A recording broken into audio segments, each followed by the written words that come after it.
We are back. Welcome back. Thank Hope you. you're able to rest a bit Yeah. and stretch. We enjoy the dance. Okay, so we are starting right away with our questions. The first one says, what if a friend of yours is causing some crisis, which is because she always sees you with her boyfriend, who is just a friend to you? And now, everywhere she sees you, she just wants to say, who are you? She just wants to say who is important, who are important to yourself. What should you say to her? So I think maybe she's just having confrontation Yes, sir. with another girl over a boy. That's can just the imagine. summary of the question. Okay. The first question I'd like to say, I'm going to answer this question, but I have a daughter. She's 22 now. And we usually talk heart to heart. One of the things we've talked together that we have both agreed is that it is not girls that should be pursuing men. It should be the other way around.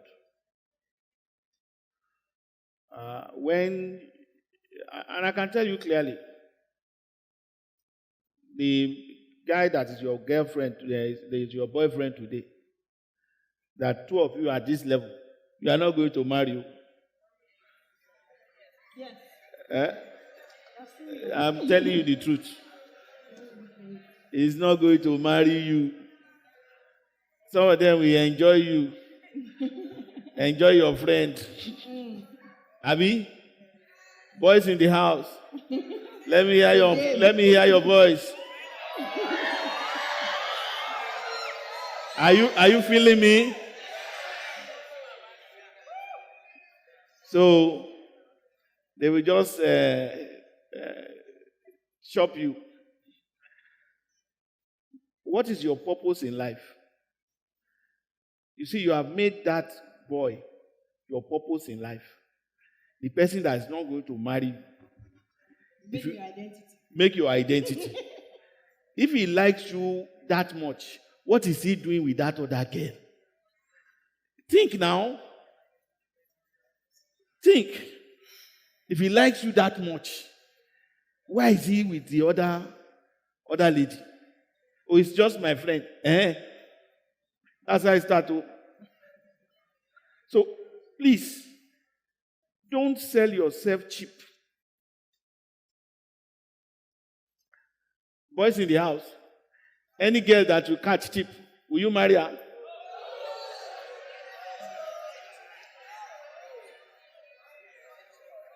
No, I'm telling you the truth, and the boys are telling you the truth. So if you sell yourself cheap, they won't marry you. And you know what happens when you sell yourself cheap?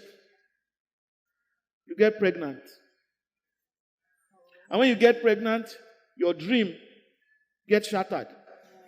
Or you can have an STD, even if you don't get pregnant. Well, all of them have smart methods now.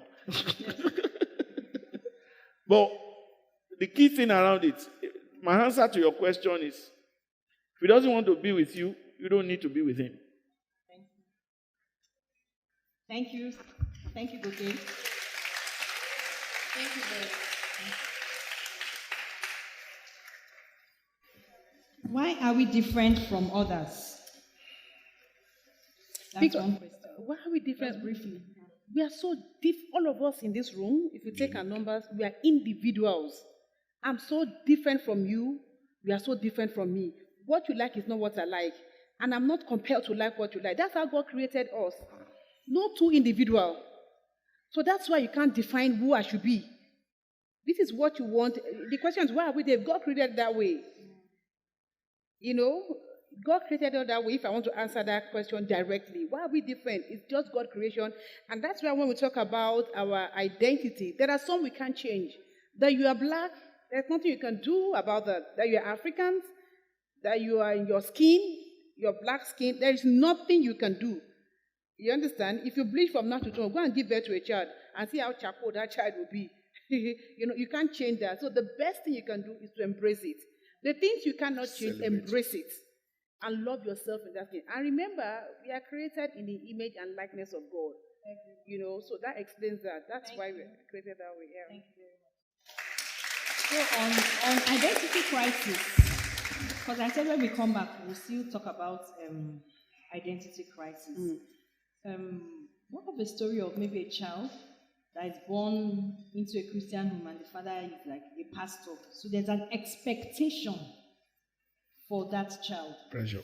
And a lot of children in that shoe feel pressured and they live double lives. So what would be your advice to such children? Because even the society as well expects them, because there's always this thing of, even you served as a pastor's child. And it seems they don't have an identity of themselves. So how would you advise such a child? Yeah, we face that every day. I'm not a pastor, but I have a position in the church, and there is an expectation for my children. If you don't have it, you can't give what you don't have. But the truth of the matter is, it is just peer pressure.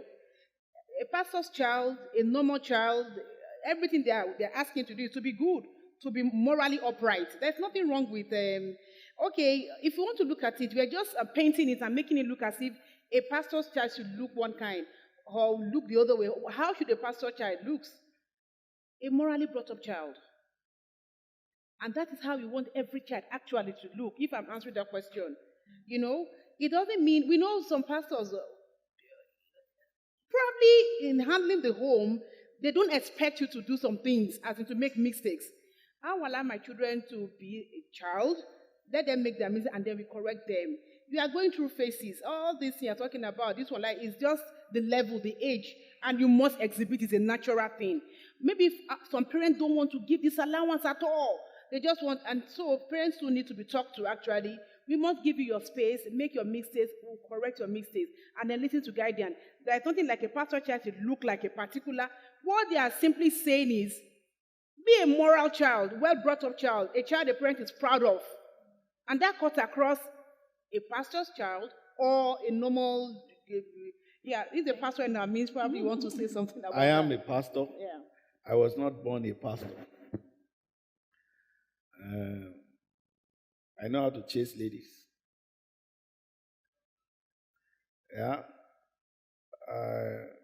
I've done everything you are doing. And I've learned a lot from it. And the Bible says the encouragement you have is the encouragement you are able to share with others. I don't put my children under pressure. They are their own individual persons. I have a responsibility to teach them my values. I think my son was 8 or 9. He came to me, Daddy, I want to plait my hair. That was an identity crisis. I said to him, so why do you want to plait your hair? He says, Kanu Wako, plait his hair. I said, okay, that's fine. Is your name Kanu? He said, no. You have Wako? He said, no. Okay. So you are not Kanu, you are not Wako. I said, yes. What's your name? Okay. Okay, what? Okay, go ready. That's fine. In our family, men don't plait hair. Only women plait hair. Okay. So, do you know my brother? He said, yes. Does he plait hair? No. So we went through that process. And I had to help him by making sure that his head is bololo. So it was bololo for a long time. So there is no hair to plait. So I kept it at bololo for a long time. Now he's 20. The last time I saw him, he had his hair done. He said, I want to color my head. You're a black man in a white man's land. Your classes are in the evenings. You are coming at home at night, and you have your hair colored, and people will look at you. You are not understanding the identity you have. And I told him point blank, I don't have a problem. You can color your hair any way you want, or just graduate from university first. Set your priority. He said, but that's going to take another 3 years. Today he has forgotten about that. He's studying to be a lawyer. He's doing excellently well in what he's doing. All I needed to do was to guide him. But the decision is his. At the age of 20, I was living alone. At 22, I was a mechanical engineer. At 24, I was a manager.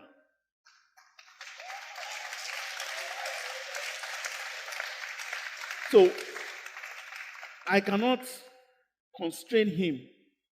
He has his life to live. You have your life to live. Whether, like I said, I was not born a pastor. And I don't expect my son to be a pastor if he has no calling. Thank you, preacher.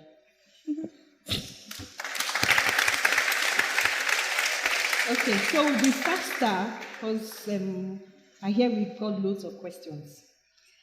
I can see one says, I have lost my identity, and it's as if it's too late for me because I'm old. How can I build my identity again, knowing that I'm already wasted? I want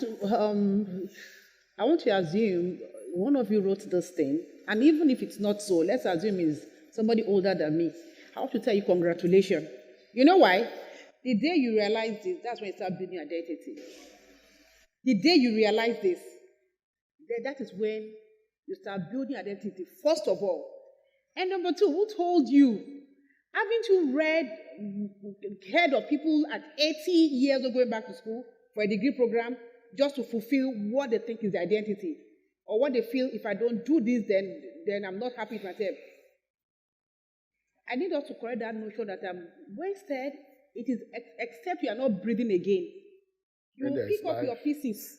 When there is life, there is hope. There is hope. You pick up your pieces and you are going to prove a point to yourself. Let me just address this.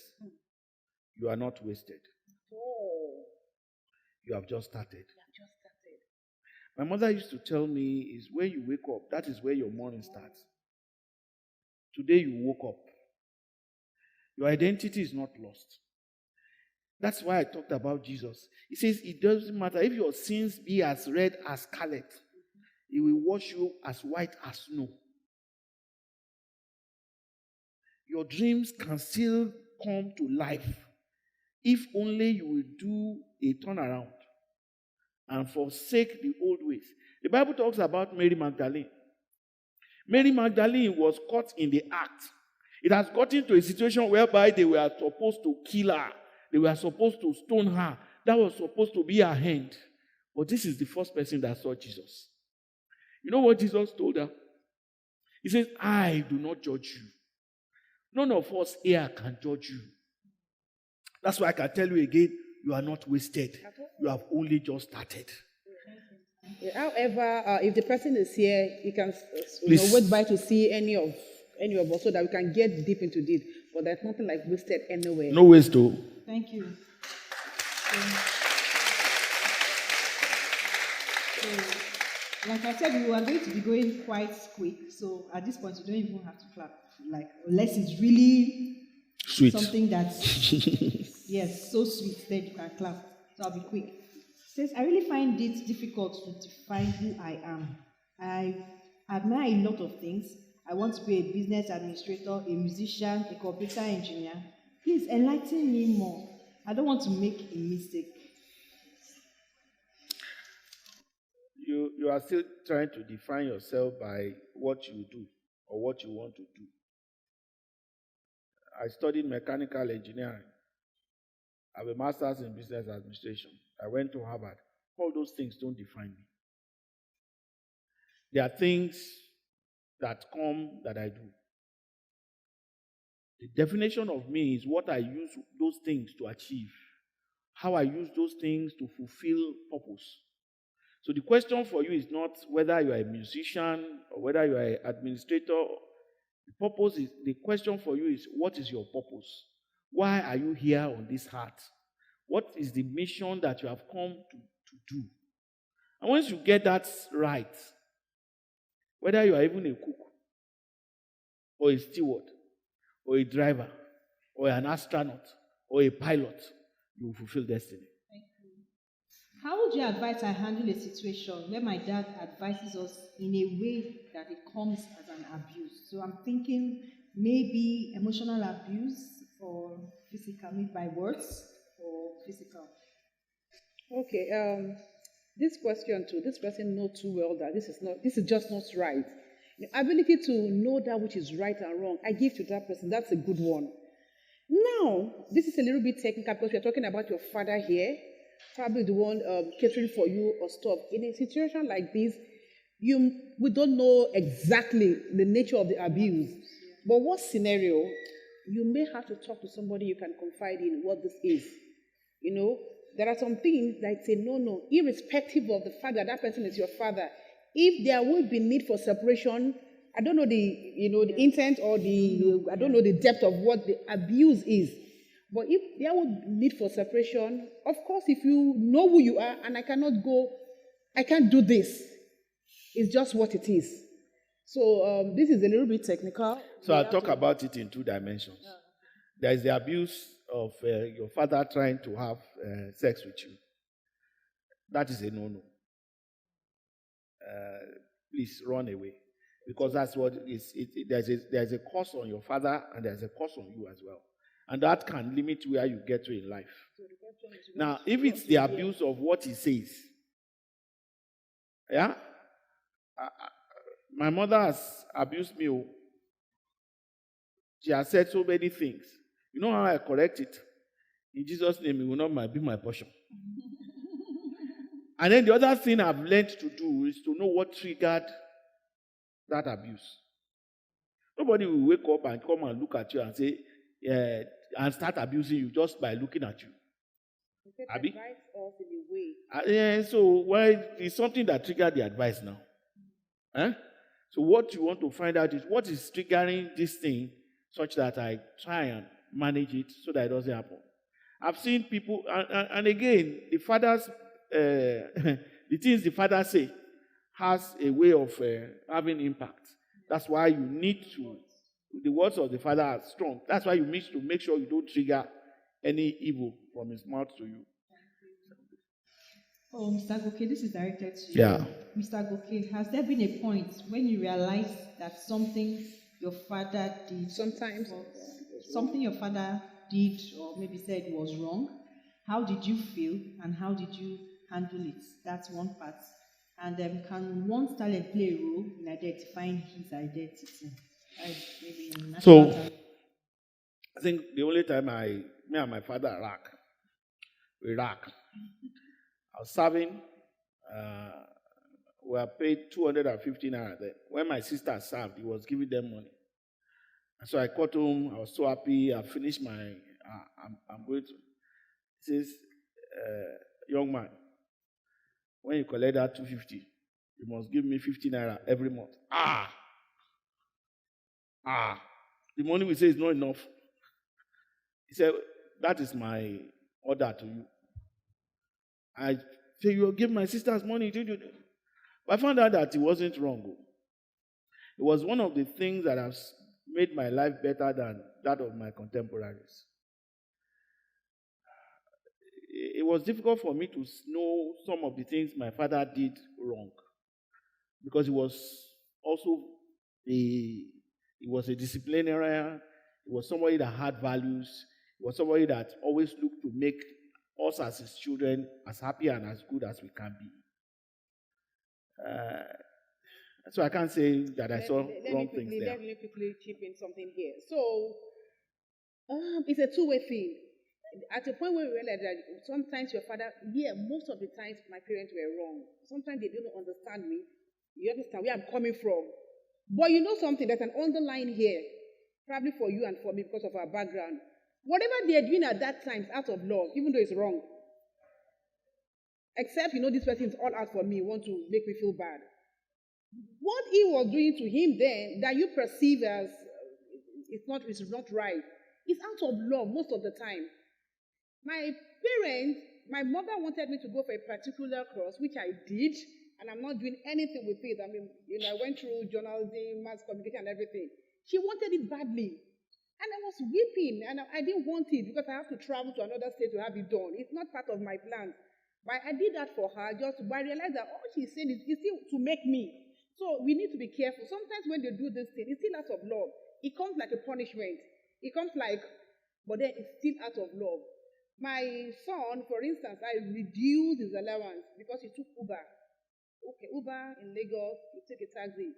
And I felt, oh my God, that means you have too much. And I reduced it. This child is going to be very bad about it. You understand? But it's out of love to shape him. So sometimes that thing you perceive as if sometimes my father is wrong about me, you will have to forgive them, except this one is out for me. Father wants to do anything bad. Because what they are doing is basically out of love most of the time. Except for Sorry, the career one.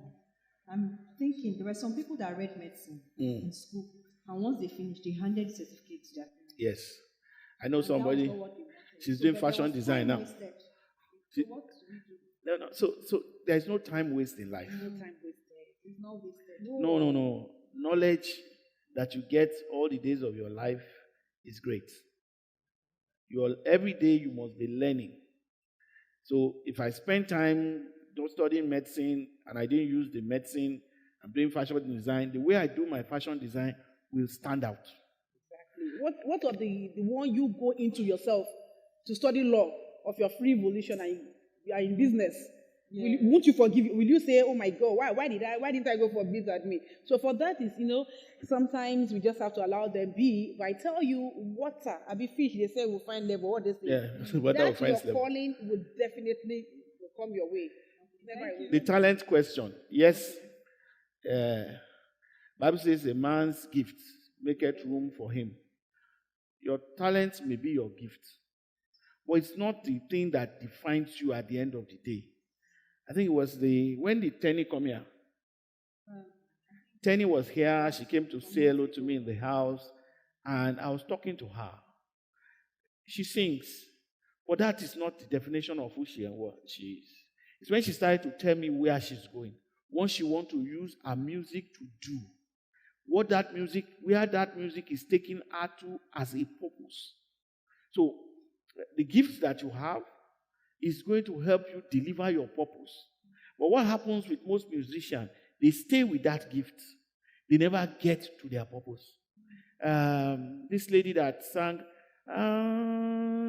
"We'll always love you." I don't have I have the best voice in the world. She started in the choir. She was impacting lives. Somebody called her and said, "Look, this is your music." She still impacted life across. But she didn't, that gift was too much for her. She didn't understand how to manage it. She started to do cocaine, started to do things. Thinking, in fact, some of these people, when they start singing now, you see their trouser, they put it behind there. They think that is what is going to make you like them. No. And people copy them. A lot of people that do. Why do you copy crazy things? The next question. Okay. Peer pressure.